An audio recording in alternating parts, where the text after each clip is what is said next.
থালা এই সমস্ত কিছু দেখে হয়তো তোমরা বুঝে গেছো যে আজকে আমি কি রান্না করতে চলেছি। হ্যাঁ বন্ধুরা, তোমরা যা ভাবছো ঠিক তাই রান্না করব, হয়তো একটু ব্যতিক্রম হবে।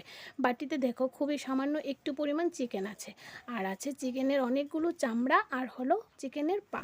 তো বন্ধুরা, প্রতিদিনকার যা যা মশলা লাগে দেখো বাটিতে আমি সমস্ত কিছু নিয়ে জল দিয়ে গুলিয়ে রেখেছি।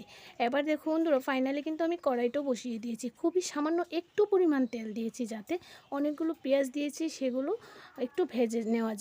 তারপর দেব রসুন থেতো করে রাখা, আর আমি সবসময় মাংস রান্নায় রসুন থেতো করে দিই, বাটাটা সেরকমভাবে কিন্তু আমি দিই না। তো দেখো এবার রসুনগুলো দিয়ে দিচ্ছি, এবার পেঁয়াজগুলোর সঙ্গে রসুনগুলো একটু হালকা মতো করে ভেজে নেব, যাতে কাঁচা গন্ধটা চলে যায়। তারপর বন্ধুরা, বাটিতে আমি জিরে ধনে গুঁড়ো, তারপরে আদা বাটা, তারপরে হলো শুকনো লঙ্কা বাটা, পরিমাণ মতো নুন আর হলুদ জল দিয়ে গুলিয়ে তারপর দিয়ে দিলাম। এবার পেঁয়াজের সঙ্গে মশলাটাকে খুব ভালো করে কষিয়ে নেব।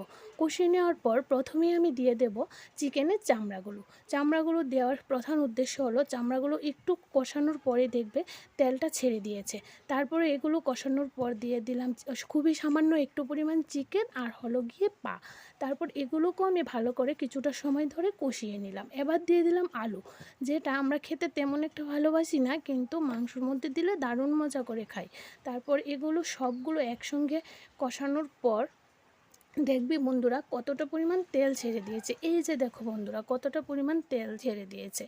তাই জন্য আগে আগে যখন আমি রান্না করতাম সেরকম তেলটা পরিমাপ করতে পারতাম না। এখন কিন্তু বন্ধুরা খুবই একটু পরিমাণ তেল দিই, যেহেতু পরে অনেকটা পরিমাণ তেল বেরিয়ে যায়, তাই জন্যে। তো বন্ধুরা দেখো বন্ধুরা, আমার রান্নাটা কিন্তু প্রায় কিন্তু হয়ে এসেছে।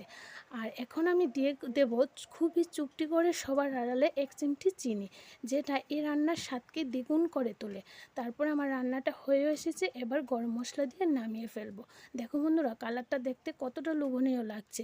তোমরা কার কার এই রান্নাগুলো পছন্দ আর কার কার রান্নাগুলো পছন্দ না, অবশ্যই ছোট্ট করে একটা কমেন্ট করে জানিয়ে দিও। এবার কলা পাতায় সুন্দর করে গরম গরম ভাত দুপাতে বেড়ে নিলাম, যেহেতু দুজনেই খাবো তার জন্য। দেখো রান্নাটা কমপ্লিট হয়েছে, সেটাও নিয়ে নিচ্ছি। এই রান্নাটা তোমরা ভাত বলো আর রুটি দুটোর সঙ্গে খুব ভালো করে মজা করে কিন্তু খেতে পারবা। আমরা খেতে চলেছি, তোমরা খাবে নাকি? চলে এসো। টাটা বন্ধুরা।